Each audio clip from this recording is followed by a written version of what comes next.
Okay, good afternoon, everybody. I hope you're well today. I'm so excited to hold this session with you today. I thought it would be a good idea to spend a little bit of time explaining how to fill the pre-session survey that is used during the strategic planning session. So you must be viewing this video because I've sent you an email requesting you to complete the pre-session survey. So to start with, let me explain what is a pre-session survey.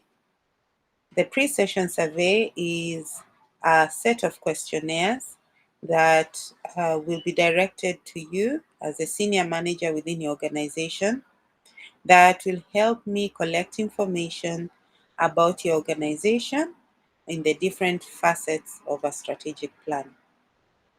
In this survey, you will share your side of the story. You'll share your side of ideas and opinion about what is happening and what you think should be happening. At the end of the day, I'll take the compilation of all the information you provide, yourself and your colleagues, and then create a a report that I will share with the strategic leadership team, which is part of the team that I sit with to discuss and formulate the strategic plan for the organization. To provide the best information, just make sure that you're giving us the most accurate information, sincere information. So to start off, I will actually take you through the questionnaire step by step.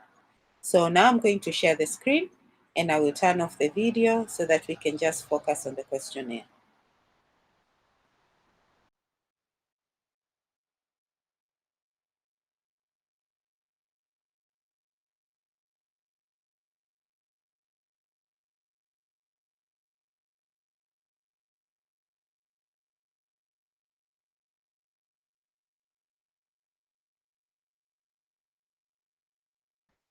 Okay, so now you should be seeing on the sheet, you should be seeing the strategy plan pre-session questionnaire. And as it shows there, this is a questionnaire that you fill as part of the management team that will be involved in the strategic planning session. So as soon as you get to this page, you will see this description here. Also an indication of how long you can expect to spend on it. Some people take longer, others take shorter time. So it really depends on you and how quickly you're able to collect the data. Of course, if you have any challenges, feel free to use the email that I've provided here, which is my email, isemiti@zinduacareer.org. Don't feel shy to send me an email asking for clarification, asking any question, or even getting assistance. Many times I also advise that as you're filling the question, if you don't know the details, maybe you're too new in the organization, you can actually speak to your manager who can help you with adequate information. So let's start with the questionnaire. The first question that you'll come across is here. Please provide the name of the company. That should be very easy for you. All you have to do is enter the name there. The second question is name 2 things that went well in the company in the last 12 months. So here I'm just looking for areas that we can celebrate. Maybe things went well in your systems, the way you worked out your systems. Maybe the financial side of things you did well. Maybe you were able to solve so many customer problems, so it went well there. Probably things went well on the people side of things. Or maybe things went well within your own area of work. So just think of 2 things that you'd really love to celebrate and write them in this space. The next question is list 2 things that the company does better than its competition. This helps us understand how aware you are about your competition. So think about the people who are providing the same services and products like your organization, and think about the ones that the areas that they are doing well. Maybe they're doing well with their people, they have better skilled people, probably they are better well financed. Maybe their systems and structures are better than yours, or their products and services are better than your organization. So think about that and list it here. The next question is, think about 2 things that need improvement in the company. So now you're looking inside your organization. Where are we falling short? So again, you could look at the people. Maybe the skills of the people are low, or the culture or the attitude of people. You could look at your finances. Maybe you're constantly running out of money, or you have too many debts. Maybe your systems and structures are falling short. Whenever you need to do a project, the systems don't support you as much. Maybe your suppliers, maybe the relationships within the organization are not working out. So think about the things that if you are given a chance to say, I will improve in this area, you can list it down. It could be an area within your area of focus, or it could be in an area that is outside your focus. The next question is, write the vision of the company in the space below. So this question, you're meant to just write the vision as it is. You can decide to go and copy and paste it from the website or wherever it is written that you know, or you could decide to use your memory. The best situation is if you use your memory, because when I'm compiling the details on this question, I'll be able to see how many people are able to speak about the vision of the company from their memory.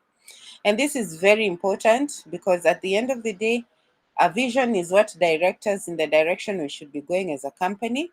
So if we are able to speak out of our minds about the vision of the company, the better. That means the direction in which we are moving is very common to all of us. So don't try and be perfect in this question. Just be yourself. If you write what you can remember, it will be an area of conversation for us during the strategic plan. The next question is the mission of the company. Again, similar to the previous question, speak out of your mind. What is the mission of the company? And also the next one, what are the values of the company? Do you know them? Okay, the next question is a list of customers or beneficiaries or constituencies. So in this question, you can list in terms of maybe the category, probably women, or is it men, women aged this and that, or men aged that and that, or young children who are going to school. So you just list according to the way you understand or you know. The next question will ask you to categorize. So here you just pick. So you can pick as many and as few as is necessary. So as you can see what I'm doing, I have unticked the boxes. But if I was the one who was answering the question, maybe I could say for the strategic planning program, my customers are normally from age 30, even the ones in 40, even 50, maybe sometimes even those are between 50 to 70. Okay, so think about the age group that you know your products or services benefit. The next question is, list 2 problems the company solves for the customers. So those customers you've listed and their ages. What problems are you solving for them? Are you helping them have access to a cheaper product, a cheaper service? Are you shortening their time on doing something? Are you entertaining them? Are you feeding them? What are you doing for them with the products and services you're giving them? Okay, so the next question is, list 2 needs the company or the customers have that are related to the service and product. So in this case, you need to think about if for example, you are selling laptops. So what needs do people have for laptops? Maybe people need to work faster, or it's students who need to be in school. So think about what their needs are and list at least 2. The next question is about your location, the location of your constituency. Which country are they in? Are they in Kenya alone? Are they in East Africa? Are they in Africa? Are they all over the world? So you need to think about it. If you don't know, please again just inquire from somebody who can help you understand our clients in Kenya alone. If not, which other countries outside Kenya, etc. In the next question, now you list the towns. So, for example, if you said they're in Kenya, list all the towns where your constituents are. Okay, the next question is about you. In which town or county and country do you work from? So I think that will be easy because you know where you work from. The next one is name two things that must happen in the company to make your job more enjoyable. So this is an opportunity for you to give insight even into the management of some of the things that would improve engagement for you. You are important in this process. So if you can mention two things that would help your job more enjoyable, please do. Maybe it is in the area of getting more qualified people, or improving the quality and the features of the products or services, or increasing the reach. What is it? You know it. The next question. In one sentence, what would success look like if you are totally successful in 5 years? So think about it. 5 years from now, just go to the future, and I'm there sitting with you in your office, and I'm asking you, so what has been successful all these 5 years? What would it be? Mention in a sentence. So, for example, you could say, success looks like us having improved systems, or success looks like that we have expanded into this and that region. This is what success looks like for me. I have been able to achieve this goal and that goal. Yeah, so share what success looks like for you. In this question, in one sentence, what would stop the company from being successful in those 5 years? So, if your goal is to expand in those next 5 years, maybe outside the borders, or you want to expand outside the region where you are, what would stop you? What would stop you? Is it something inside the organization, or is it something outside the organization? So, just in one sentence, explain what do you foresee is the barrier to your success. Then in this question is, in one sentence, what roadblock is the company facing in its way to success? So for you, this now is more generic for the company at a wider level. What the company is trying to achieve in the next 5 years, what are its roadblocks? Okay, so in this question, now we are starting to analyze the SWOT: strengths, weaknesses, opportunities, and threat. So the first question is asking you to list two strengths that the company has. Remember, strengths are internal. It is about your systems, your structures, your people, your finances, your resources, your operations, your products. Yeah, so that is where your strengths and weaknesses lie. So just list two of each that are important. Two strengths and two weaknesses. Then look outside. What opportunities does the company have? So here you look at what is going on outside and what opportunities present for the company. Is it maybe because of COVID-19, for example, right now, some companies, COVID-19 is an opportunity. For those who are operating online, this is excuse me, we'll stop.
All right, I'm back. Thank you for being patient. Sorry for that silence commercial break. So we shall continue from here. Unfortunately, I could not pause the video because I'm using Google Meet, and Google Meet does not allow for video pausing. So apologies for the silence. I will make a note of this silence during the description of the video. Okay, so I was explaining the opportunities. So look outside you, what could work for you, and I was giving an example of COVID-19. It's a place of opportunity for a number of organizations because of the way decisions have been made. So, for example, those are were on online business, it was a great opportunity for them to grow even their profit margins. So look around you. There is always opportunity for every organization. As much as there's opportunity, there are also threats. And threats are anything that would stop you from succeeding. So look around you. What would stop you from succeeding? Maybe there are new policies and procedures that have been put in place, new regulations. Maybe there's a new player in the market. Maybe there's a change in the way the customers have an interest in your product or service. So look at that and then describe 2 areas that you believe are a threat and the company should be careful about. The next question is about challenges that the company is facing in making its customers or constituents or beneficiaries happy. So this could come from maybe discussions you've sat in or yourself you have observed, how it has been difficult to resolve a customer complaint or a complaint that is causing a customer to believe that the organization is not the best for it. This could be from the customers who've walked away from you, customers who have raised their complaints, and maybe the complaints are in the same area. So as you're talking about customers, remember there's both internal and external customers. So internal customers are the employees, including yourself, although this is not a chance for you to raise your complaints about either the company or the manager. For you as someone who is the manager, the lead in this organization, it is an opportunity for you to remember the things that have been raised by employees that are causing a problem.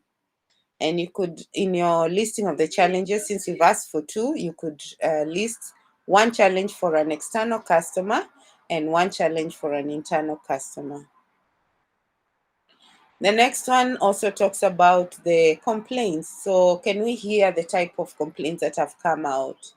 Are people complaining about the quality of the service or product? Are they complaining about the way people are rude within the organization? Those are external customers. Even internal customers, you could find that maybe one department is regularly known as being very rude, very distant, very uncooperative. So it is very good to raise this issue here. The next one is, now let's talk about the competitors, especially those that are difficult to beat. So think about 2 competitors who are way ahead of you. You could think about it from maybe their reach is much bigger than yours. Maybe they're more well financed. Maybe they're well organized. Probably their products have better features. Customers prefer their products better. And this makes it very difficult for you to gain the competitive edge against them. So name 2 of those. Then name 2, one thing the competition does better than you. So what is this that they do better?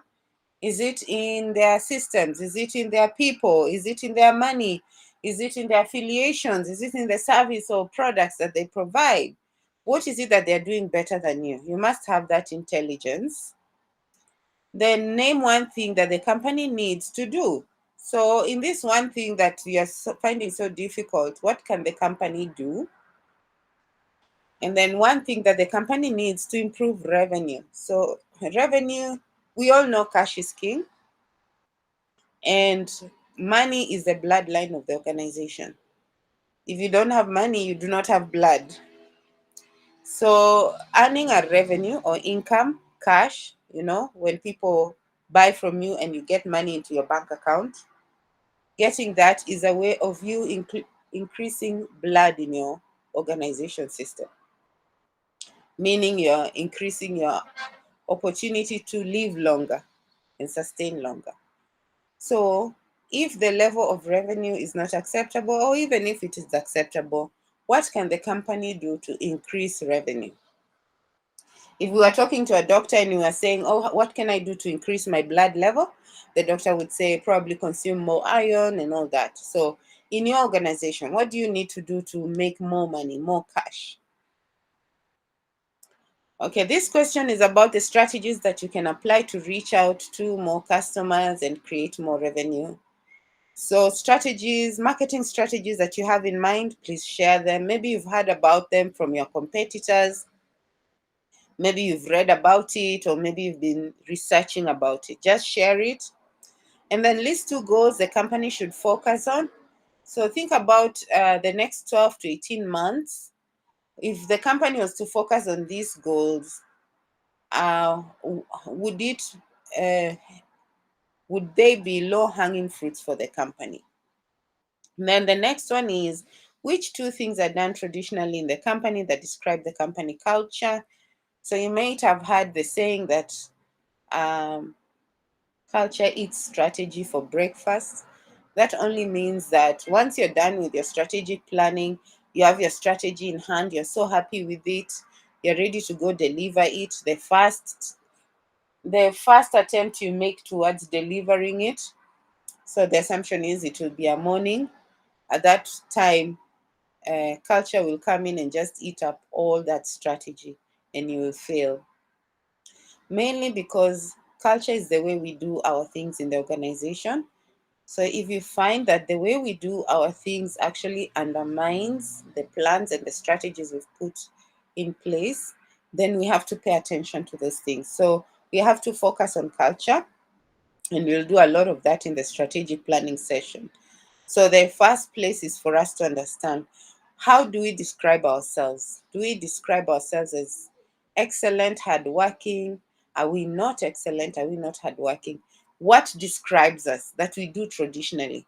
And you can think about meetings. How do people handle meetings in the organization? That is a traditional way of describing the company. Is it laissez-faire attitude, or are people really um, motivated to meet? During meetings, are people participative, or do people just lay back? How are conversations? Are the conversations collaborative and respectful, or is it a lot of animosity? How does communication go on? Is it open and transparent? So think about the way you operate, the way you interact with one another, the way you interact with your customers. What is the traditional way that you describe your company culture? Behaviors. Because behaviors are the ones that help us define our culture. And behavior is the way we act. So, which behaviors should the company encourage to continue currently existing? So, for example, maybe we are so good at keeping time in our meetings. That is something we should encourage. Maybe we are very good at communicating when there are crises and communicating clearly. That should continue. We are probably quite good at being empathetic with others and with one another. That's good. So think about the behaviors within the organization. Maybe you've seen with your colleagues, you've seen with your managers, you have seen with the other employees in the organization. Which ones should be continued? I'll take a water break, and it will be hardly seconds. So give me a second.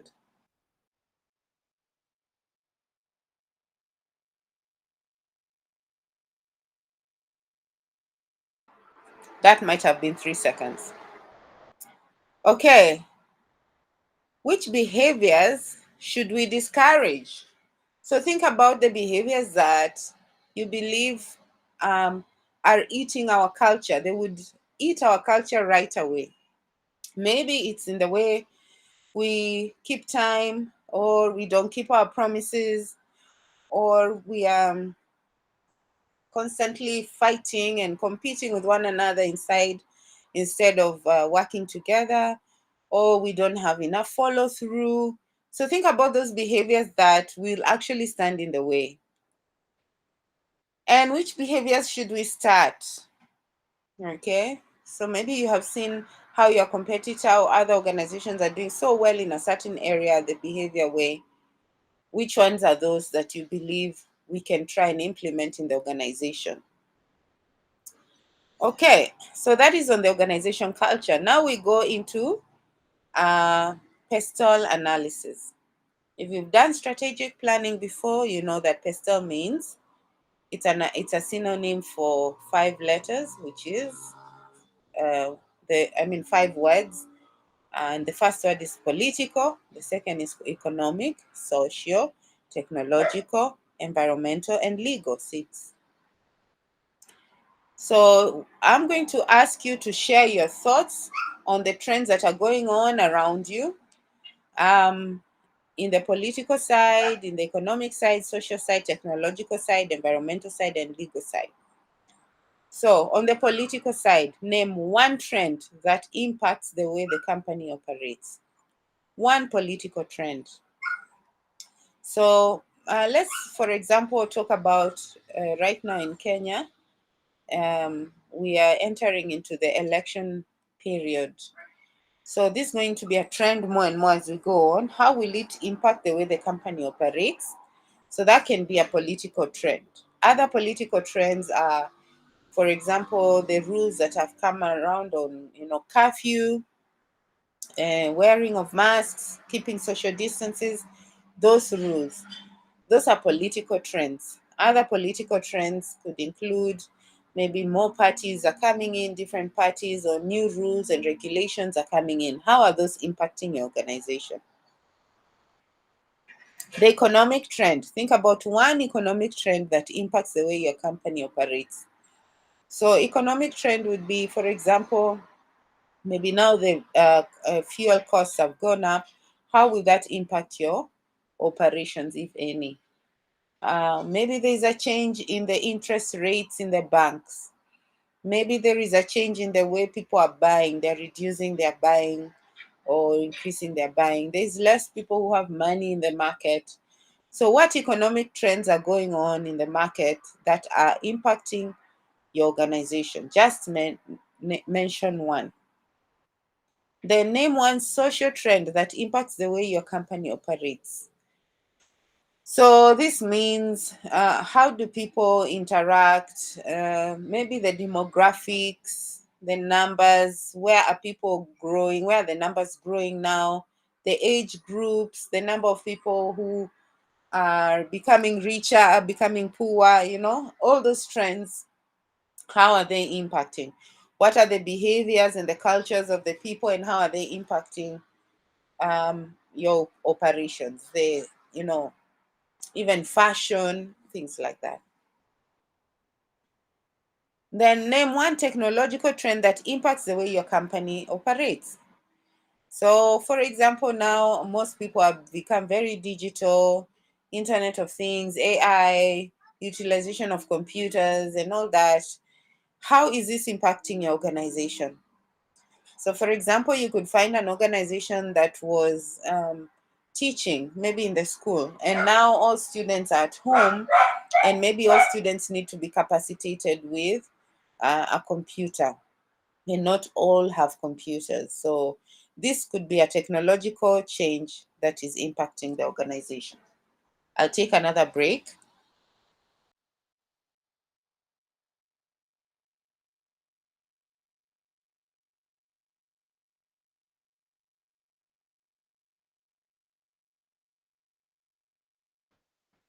I hope by now you're feeling motivated to fill the form, you're getting ideas, and you'll be able to give us very good content. Okay, and then the last aspect of the PESTEL analysis is legal. Which legal trends impact the way your company is operating currently? So think about laws that are coming in. Which laws would impact the way you're operating now? So for example, if in the labor market, what if they change, and I'm not talking about a what if situation, I'm talking about a situation that is currently happening. Maybe they change the law that people can start working from when they're 16. How would that impact your organization? Maybe there is a change in the law or in the climate change law. Maybe there's a change in the law on migration of people. Maybe there's a change in the law on the type of people you can hire in your organization. So think about the legal side of things, what's happening outside, and how is it impacting. Whether the law is changing, it's existing, or is not existing even. Then name two stakeholders that have low interest. So now we are now getting into stakeholder analysis. Stakeholder analysis is about looking at the people who influence your operations. This could be groups of people or individuals or even institutions. Stakeholders could be companies, they could be people. Yeah.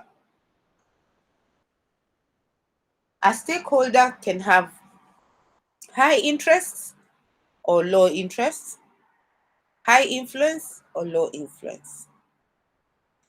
A low interest stakeholder is somebody who's not interested in what you do. They probably even don't like what you do, but they're there.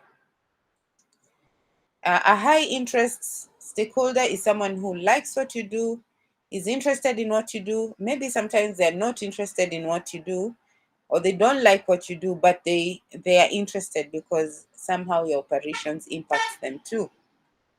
You need to be able to know who these people are. Your high interest and low interest stakeholders, high influence and low influence stakeholders. High influence are the ones who, because of what they can do, their presence, their opinions, their actions, their position, they can either influence for good or for bad of your organization.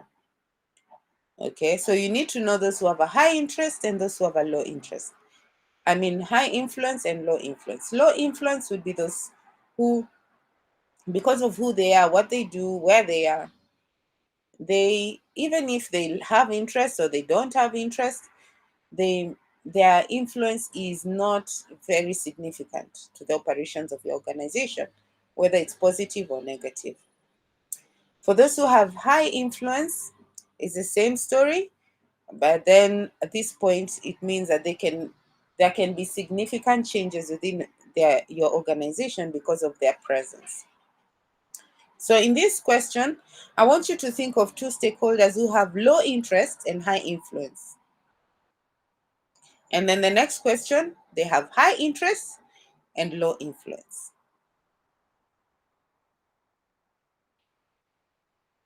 Give me a second, please.